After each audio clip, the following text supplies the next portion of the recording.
ഓണക്കാലത്ത് അധിക അരിവിഹിതം വേണമെന്ന ആവശ്യം തള്ളിയതിൽ കേന്ദ്ര സർക്കാരിനെതിരെ പ്രതിഷേധം ഉയർന്നുവരണമെന്ന് മുഖ്യമന്ത്രി. കേന്ദ്രത്തിന്റെ നയം തിരുത്താൻ ജനങ്ങളുടെ ആകെ പ്രതിഷേധം അനിവാര്യമാണ്. മുൻഗണനേതര വിഭാഗക്കാർക്ക് നൽകുന്നതിന് വേണ്ടിയാണ് അരിവിഹിതം ആവശ്യപ്പെട്ടത്. ഗോതമ്പിന്റെ അലോട്ട്മെന്റ് പുനഃസ്ഥാപിക്കണമെന്ന ആവശ്യവും കേന്ദ്രം തള്ളിയെന്നും മുഖ്യമന്ത്രി ഫേസ്ബുക്ക് പോസ്റ്റിൽ പറയുന്നു. ഷിജോ കുര്യൻ വിവരങ്ങൾ നൽകും. ഷിജോ, കേരളത്തിന്റെ ആവശ്യത്തെ പൂർണ്ണമായും തള്ളുന്ന നടപടിയായിരുന്നു കേന്ദ്രത്തിന്റെ ഭാഗത്തു നിന്ന് ഉണ്ടായത്. ഇതിൽ മുഖ്യമന്ത്രിയുടെ പ്രതികരണം എങ്ങനെ?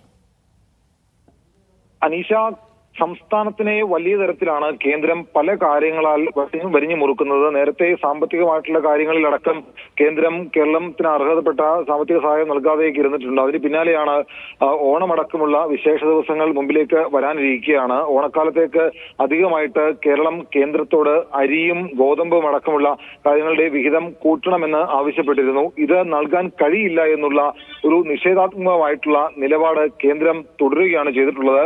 ഓണക്കാലത്ത് പ്രത്യേകമായിട്ട് നൽകി വരുന്ന അരിയുടെ വിഹിതം കൂട്ടണം എന്നുള്ള ആവശ്യം പോലും കേന്ദ്രം അംഗീകരിക്കുന്നില്ല. അതുപോലെ തന്നെ ഗോതമ്പിന്റെ കാര്യത്തിനകത്തായാലും കേന്ദ്രം നിഷേധാത്മക സമീപനം സ്വീകരിക്കുകയാണ്.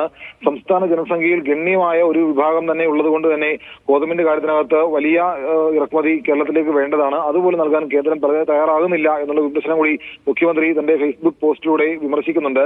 കക്ഷി രാഷ്ട്രീയ ഭേദമന്യേ ഇക്കാര്യത്തിൽ ഒരു യോജിച്ച പ്രതിഷേധം ഉയർന്നു വരണമെന്നുള്ള അഭ്യർത്ഥന കൂടി മുഖ്യമന്ത്രി നടത്തുന്നുണ്ട്. കേന്ദ്ര സർക്കാരിനെതിരെ